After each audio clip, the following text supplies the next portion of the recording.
आज हम आकृति हिंदी पाठ्य पुस्तक फॉर क्लास 7 का पाठ 9 पढ़ने वाले हैं। तो अपना बुक का पेज 72 ओपन कर लो। ठीक है, तो ये पाठ नंबर है 9, पाठ 9। और इस पाठ का नाम क्या है? संसार पुस्तक है, जो कि एक्चुअल में एक पत्र है। It means letter. तो चलो गाइस शुरू करते हैं कि ये पत्र किसने किसको भेजा है और इस पत्र का क्या उद्देश्य है। सबसे पहले अब बात करें तो ये पत्र किसने लिखा है।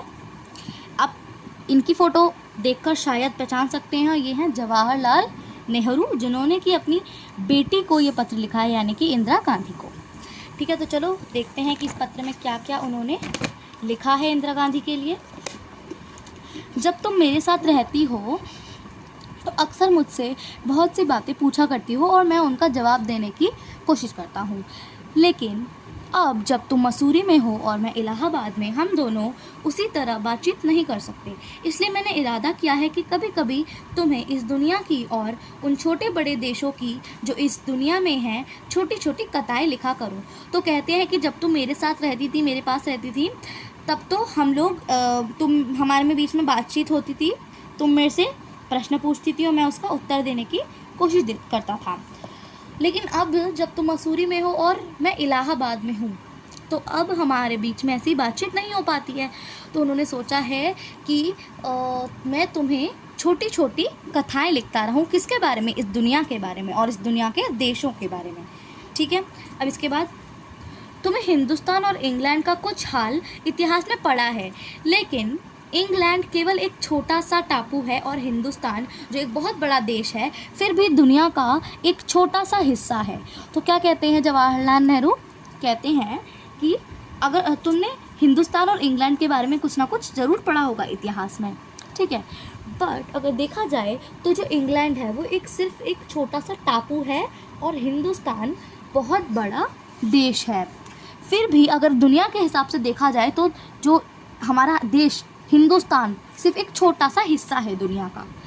अगर तुम्हें इस दुनिया का कुछ हाल जानने का शौक़ है, अगर तुम्हें इस दुनिया के बारे में जानने का शौक़ है, दिलचस्पी है, वो कहते हैं ना, हाँ वही, ठीक है, तो तुम्हें सब देशों और उस सब जातियों और जो इसमें बसी जातियों का जो इसमें बसी हुई हैं ध्यान रखना पड़ेगा। केवल उस एक छोटे से देश का नहीं जिसमें तुम पैदा हुई हो। तो कहते हैं अगर तुम्हें देशों दुनिया के बारे में जानना है, जानने का शौक़ है, तो ना केवल बस अदर कंट्रीज़ के बारे में तुम जैसे करते हैं ना, जैसे कि वो कह रहे हैं कि अगर तुम्हें दुनिया के बारे में जानने का शौक़ है ही, तो सिर्फ उस जगह के बारे में ज़्यादा मत पढ़ो जहाँ तुम पैदा हुई हो। इस दुनिया में और भी देश हैं, उनके बारे में पढ़ो, जातियाँ पढ़ो कि कैसे देश में कितनी जातियाँ हैं, कौन सी जातियाँ रहती हैं अलग अलग देश में, तो वो भी पढ़ो अगर तुम्हें सच में दिलचस्पी है तो वो कहते हैं कि मुझे मालूम है कि इन छोटे ख़तों में बहुत थोड़ी सी बातें ही बतला सकता हूँ, लेकिन मुझे आशा है कि इन थोड़ी सी बातों को भी तुम शौक़ से पढ़ोगी और समझोगी कि दुनिया एक है और दूसरे लोग जो इसमें आबाद हैं या रहते हैं हमारे भाई बहन हैं। तो कह रहे हैं कि जो मैं पत्र तुम्हें लिखता हूँ ये बहुत ज़्यादा बड़े तो हो नहीं सकते, इसमें बस थोड़ा सा ही ज्ञान आपको मैं तुम्हें दे सकता हूँ, बट जो भी मैं लिखता हूँ तुम उसे शौक़ से पढ़ोगी। मैं ये क्या कर रहा हूँ, मैं आशा यही कर रहा हूँ कि तुम उसे शौक़ से पढ़ोगी और ये भी ध्यान से समझोगी कि जो इस दुनिया में लोग हैं, बाकी जो और लोग बसे हुए हैं, वो भी हम लोगों के भाई बहन ही हैं। ठीक है, जब तुम बड़ी हो जाओगी तो तुम दुनिया और उसके आदमी का हाल मोटी मोटी किताबों में पढ़ोगी। तो कह रहे हैं जब तुम बड़ी हो जाओगी, अभी तो तुम थोड़ी बहुत छोटी होगी वो, तो अब जब तुम बड़ी हो जाओगी तो मोटी मोटी किताबों में दुनिया के बारे में पढ़ोगी। उसमें तुम्हें जितना आनंद मिलेगा उतना किसी कहानी या उपन्यास में भी ना मिलेगा। तो कहते हैं उसमें तुम्हें इतना आनंद मिलेगा कि इतना तुम्हें कहानी और ये उपन्यास पढ़ने में भी नहीं मिलता होगा। तो यह तो तुम जानती हो कि यह धरती लाखों करोड़ों वर्ष पुरानी है और बहुत दिनों तक इसमें कोई आदमी न था। तो कह रहे हैं कि काफ़ी पुरानी है हमारी धरती, लाखों करोड़ों साल, वर्ष मतलब साल, ठीक है, पुरानी है। और पहले के ज़माने में यहाँ पर कोई आदमी ही नहीं था, इंसान ही नहीं था।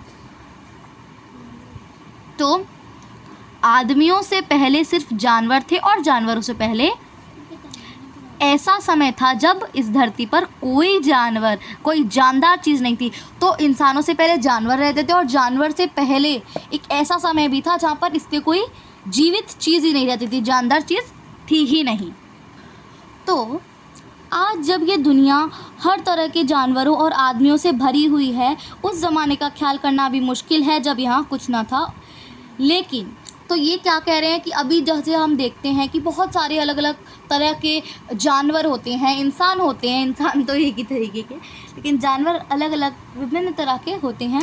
तो अब अगर देखा जाए तो ऐसा अंदाज़ा लगाना भी मुश्किल है कि कुछ एक समय ऐसा भी होगा जहाँ पर इस धरती पर कोई नहीं होगा। लेकिन विज्ञान जानने वाला और विद्वानों ने उन्हें इस विश्व को खूब सोचा और पढ़ा है। लिखा है कि एक ऐसा समय था जब इस धरती बेहद गर्म थी और इस पर कोई जानदार चीज़ नहीं रह सकती थी।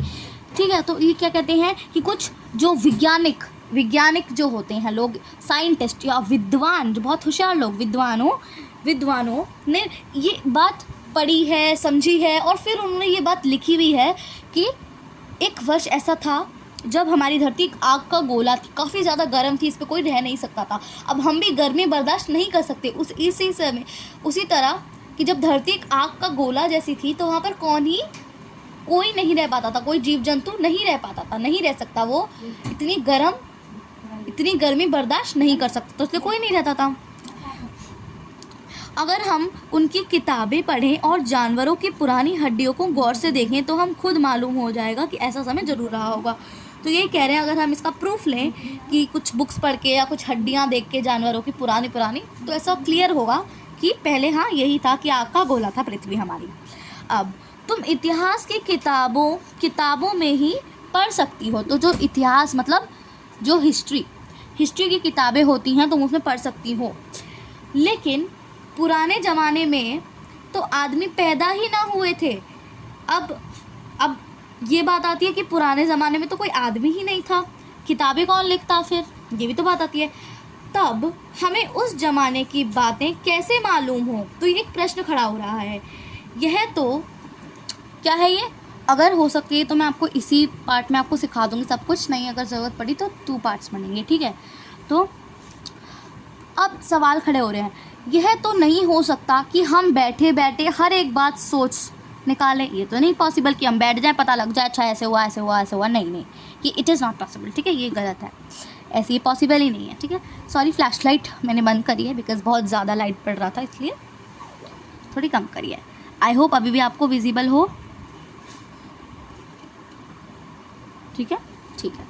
तो अब यह बड़े मज़े की बात है क्योंकि हम जो चीज़ चाहते सोच लेते और सुंदर परियों की कहानी गढ़ लेते, लेकिन जो कहानी किसी बात को देखे बिना ही गढ़ ली जाए वह ठीक कैसे हो सकती है। लेकिन खुशी की बात है कि उस पुराने ज़माने की लिखी हुई किताबें जो हैं ना होने पर भी कुछ ऐसी चीज़ें हैं जिससे हमें उनकी ही बातें मालूम होती हैं, जितनी किसी किताब से होती हैं। वे पहाड़, समुद्र, सितारे, नदियाँ, जंगल, जानवर, पुरानी हड्डियाँ और इस तरह की और भी इतनी ही चीज़ें हैं जिससे हम दुनिया का एक तरीके से अंदाज़ा लगा सकते हैं कि हाँ एक समय हुआ होगा। तो यही कह रहे हैं कि हमारे पास कोई प्रूफ तो नहीं है, रिटन रिकॉर्ड नहीं है लिखा हुआ, बट हमको जो जैसे कहते हैं ना आर्कियोलॉजिकल सोर्सेज है ना, यही बोलते हैं ना, हाँ। तो इसका मतलब क्या होता है, कुछ ऐसी चीज़ें मिल जाती हैं जिससे हम अंदाज़ा लगा सकते हैं कि हाँ ऐसे टाइम पे कुछ ऐसे लोग होते होंगे या किस तरीके के लोग पहले होते होंगे, उनके बारे में जानकारी मिल जाती है ऐसी चीज़ों से। तो ठीक है, मगर हाल जानने का असली तरीका यह नहीं है कि हम केवल दूसरों की लिखी गई किताबें पढ़ लें, बल्कि खुद संसार रूपी पुस्तक को पढ़ें। अपनी जो मतलब ये नहीं है कि किसी ने किताब लिख ली और हम उसको पढ़ के समझ रहे हैं, नहीं, हमको खुद अनुभव करना चाहिए, खुद फील करना चाहिए कि अच्छा खुद अपनी संसार रूपी पुस्तक को पढ़ें, यानी कि जो संसार है इसको देखते हुए चीज़ों को समझें, अपनी दृष्टि से इसको करें, ना कि दूसरों की लिखी गई किताबों को बस पढ़ लें और रट लें। मुझे आशा है कि पत्थरों और पहाड़ों को पढ़कर तुम थोड़े ही दिन में इनका हाल जानना सीख जाओगी। तो कह रहे हैं कि जो पत्थर होते हैं और पहाड़ होते हैं, इनको पढ़कर इसका मतलब ये नहीं उनके ऊपर कुछ लिखा है, ये नहीं, उनको ध्यान से एनालाइज कर समझ कर, ठीक है, तुम इन चीज़ों का अंदाज़ा लगाना सीख जाओगी। सोचो कितने मज़े की बात है, एक छोटा सा रोड़ा जिसे तुम सड़क पर या पहाड़ के नीचे पड़ा हुआ देखती हो, शायद संसार की पुस्तक का छोटा सा पृष्ठ हो, ठीक है, तो शायद उससे तुम्हें कोई नई बात मालूम हो जाए। तो वो कह रहे हैं कितनी मज़े की बात है कि छोटी सी चीज़ भी एक अच्छी काफ़ी बड़ी बात बता सकती है, ठीक है। अब यहाँ पर कहाँ तक पढ़ लिया हम लोगों ने? हाँ, अब यहाँ से पढ़ेंगे। शर्त यही है कि तुम्हें उसे पढ़ना आता हो, बस तुम्हें उसे पढ़ना आना चाहिए।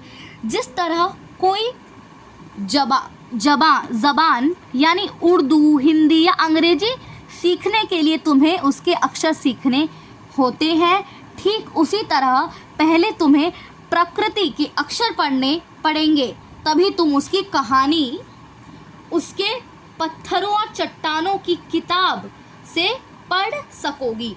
तो वही वो कह रहे हैं, जो जवाहरलाल नेहरू जी हैं, वो यही कह रहे हैं कि एकदम से तुम हर चीज़ नहीं सीख सकती, तुम्हें स्टेप बाय स्टेप सब कुछ करना पड़ेगा। जैसे अगर कोई भाषा है तो हम पहले उसके छोटे छोटे जो लेटर्स होते हैं हम पहले उनको पढ़ेंगे, उसके बाद हम उसकी कहानी पढ़ पाएंगे।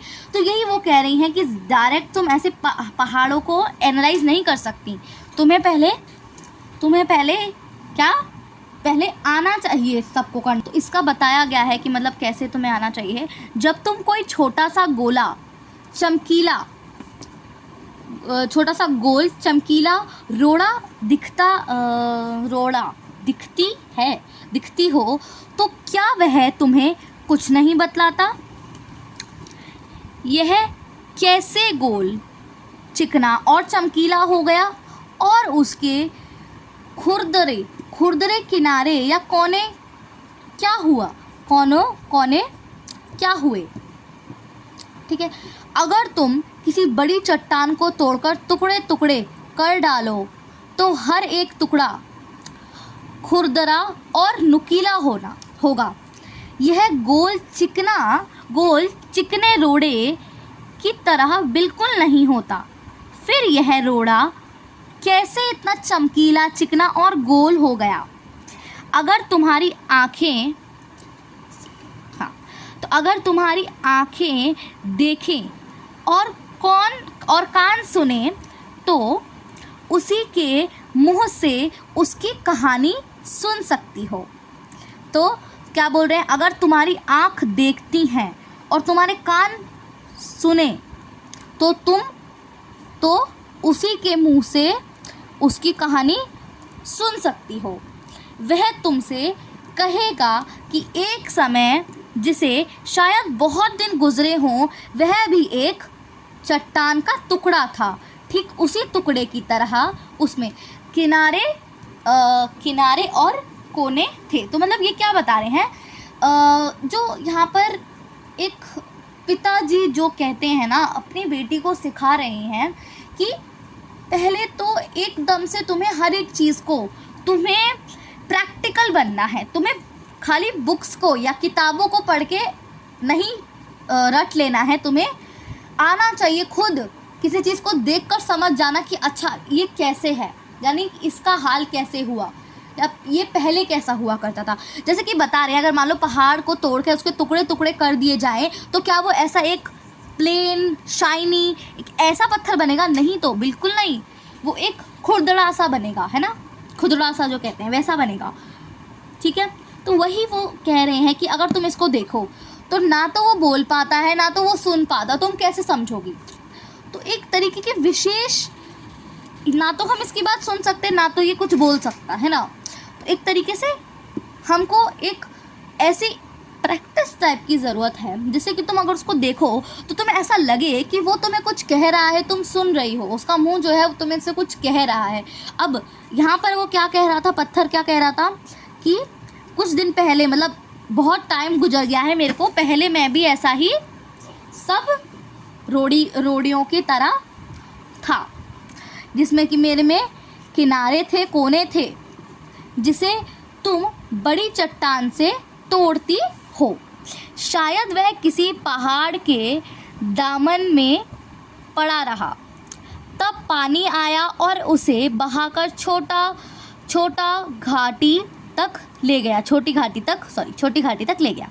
वहाँ से एक पहाड़ी नाले के, तो यहाँ पर अभी मैं आपको इतना ही समझा देती हूँ पहले तो, कि वो क्या कह रहे हैं।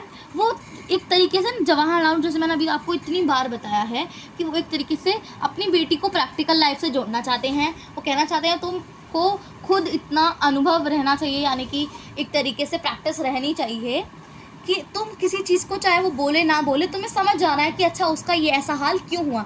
जैसे कि मैंने पत्थर का एग्जाम्पल दिया, अब ना तो वो बोल रहा है ना ही हम उसकी, अगर वो मुझे नहीं पता है ना तो हम उसको सुन पा रहे हैं ना वो बोल पा रहा है एक तरीके से, तो हम कैसे समझें कि उसका ये हाल कैसे हुआ। तो हमको बस उसको देखना है ध्यान से, और अगर हमको उस चीज़ का अनुभव होगा ना, एक तरीके से हम लोगों को उसकी प्रैक्टिस होगी, तो हम लोग आसानी से, ऐसा लगेगा हम लोगों को कि वो कुछ बोल रहा है अपने मुंह से और हम उसकी बातें सुन रहे हैं, क्योंकि हमको तो पहले से ही पता होगा कि ये इसके पीछे की स्टोरी क्या हो सकती है। ठीक है, अब आगे बढ़ते हैं। तो यहाँ पर हम कहाँ पर थे, जस्ट अ मिनट। हाँ, तो धकेलकर उसे एक छोटे से दरिया में पहुँचा दिया। उस छोटे से दरिया में वह बड़े दरिया में पहुँचा, उस छोटे से दरिया में से वो बड़े दरिया में पहुँचा। इस बीच वह दरिया के पेंदे से लुढ़कता रहा। उसके किनारे घिस गए और वह चिकना और चमकदार हो गया। तो क्या कह रहे हैं कि पहले देखो नदी भी होती है ना, तो नदी पानी जो होता है ना वो भी चीज़ों को थोड़ा थोड़ा एक तरीके से ना छोटा करता जाता है। तो पहली बात तो नदी में भी थोड़ा बहुत वो घिस गया हुआ, फिर बाकी अब वो कहाँ गया, उससे वो एक घाट में गया, घाट के बाद वो एक दरिये में पहुंचा, अब छोटे दरिये से वो बड़े दरिये में बचा। अब जैसे वो इधर उधर जा रहा है तो उसकी जो कोने हैं, तेज़ कोने हैं, ठीक है, तो वो घिसते चले गए, वो घिसते गए। हर एक चीज़ अगर हम इसको भी रब करते रहें तो ये घिस जाएगा, और स्पेशली वो तो एक हार्ड जगह पर बह रहा था। ठीक है, किसी वजह से दरिया उसे छोड़ गया और तुम उसे पा गई। तो किस हो सकता है, कोइंसिडेंस या कुछ भी, किसी भी तरीके से वो जो दरिया है उसको यहाँ तक छोड़ गया और यहाँ वो पत्थर जो है शाइनी चमकीला पत्थर वो तुम्हारे हाथ पड़ गया। ठीक है, अगर दरिया उसे और आगे ले जाता तो वह छोटा होते होते अंत में बालू का एक जर्रा हो जाता और समुद्र के किनारे अपने भाइयों से जा मिलता, जहाँ एक सुंदर बालू का किनारा बन जाता जिस पर छोटे छोटे बच्चे खेलते और बालू के घरौंदे एक तरीके से, जो वो नहीं बनाते आपने सैंड से वो बनाते हैं ना घर वर, वैसे वो कह रहे हैं। तो यहाँ पर अब ये कह रहे हैं कि देखो हर एक चीज़ ना, वो दरिये में से तुम्हारे यहाँ पर दरिया उसे पत्थर को यहाँ तक छोड़ गया, अब वो तुम्हारे हाथ पड़ गया। अगर दरिया अपने संगी ले जाता तो वो घिसते क्या बन जाता, बालू यानी कि सैंड बन जाता, और उसमें छोटे छोटे बच्चे खेलते। अगर एक छोटा सा रोड़ा तुम्हें इतनी बातें बता सकता है तो पहाड़ों और दूसरी चीज़ों से जो हमारे चारों तरफ हैं, हमें और कितनी बातें मालूम हो सकती हैं। तो इस स्टोरी का एक यहाँ पर वो भी है कि मॉरल जो कहते हैं ना, तो अगर एक छोटा सा रोड़ा, जिसमें बताया एक छोटा सा पत्थर ही, छोटा सा रोड़ा हमको इतनी बातें बता सकता है कि वो वहाँ से यहाँ, यहाँ से वहाँ गया। तो अब तुम सोचो कि पहाड़ जो आर्कियोलॉजिकल सोर्सेज होते हैं कितनी बड़ी बड़ी बात बना सकते हैं। और इसी के बेसिस पर हम ये जान पाए हैं कि पहले के ज़माने में क्या, कैसा दुनिया, धरती कैसी थी, किस प्रकार की थी, इंसान थे या नहीं थे। तो बस, thank you watching this video, bye bye.